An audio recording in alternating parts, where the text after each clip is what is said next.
बिस्मिल्लाहिर्रहमानिर्रहीम। अस्सलाम वालेकुम फ्रेंड्स, मैं हूँ सना और आप देख रहे हो Sana ji health and beauty tips. Friends, आज मैं आपको फालतू बाल मेथी दाने से हमेशा के लिए ख़त्म करने का घरेलू तरीका बताऊंगी। अगर आप चाहते हैं कि आसानी के साथ गैर ज़रूरी बालों से निजात मिल जाए तो ये आसान सा तरीका ज़रूर ट्राई करें। इससे फालतू बालों की रफ्तार बहुत ही सुस्त हो जाएगी। और वो तरीका बताने से पहले अगर आपने मेरा channel Sana ji health and beauty tips subscribe नहीं किया तो प्लीज़ सब्सक्राइब कीजिए Sana ji health and beauty tips और प्रेस कीजिए बेल आइकन को।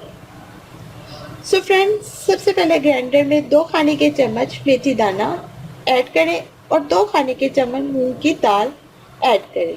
अब इनको ग्राइंडर में करके इसका पाउडर बना लें। फिर इस पाउडर को किसी शीशे की चीज़ में निकाल कर इसमें आधा चम्मच हल्दी का डाल दें। अब इसमें थोड़ा थोड़ा पानी मिलाकर इसको हल्का सा गाढ़ा पेस्ट की तरह बना लें। अब इस पेस्ट को फालतू बालों पर लगाएं और जब खुश्क हो जाए तो इसको रगड़ कर उतार दें। इस तरीके को हफ्ते में 1 से 2 बार करने से फालतू बाल हमेशा के लिए ख़त्म हो जाएंगे। अगर आप खाली मेथी दाना इस्तेमाल करना चाहते हैं तो वो भी कर सकते हैं। सो फ्रेंड्स, ये थी आज की वीडियो। उम्मीद करती हूँ मेरी बाकी वीडियोस की तरह ये वीडियो भी आपको बहुत पसंद आई होगी। मेरी वीडियो को लाइक और शेयर ज़रूर कीजिए और अपना कीमती फीडबैक ज़रूर दीजिए और मेरे चैनल को सब्सक्राइब करना मत भूलिए। मिलते हैं कल नई वीडियो के साथ। अल्लाह हाफिज़।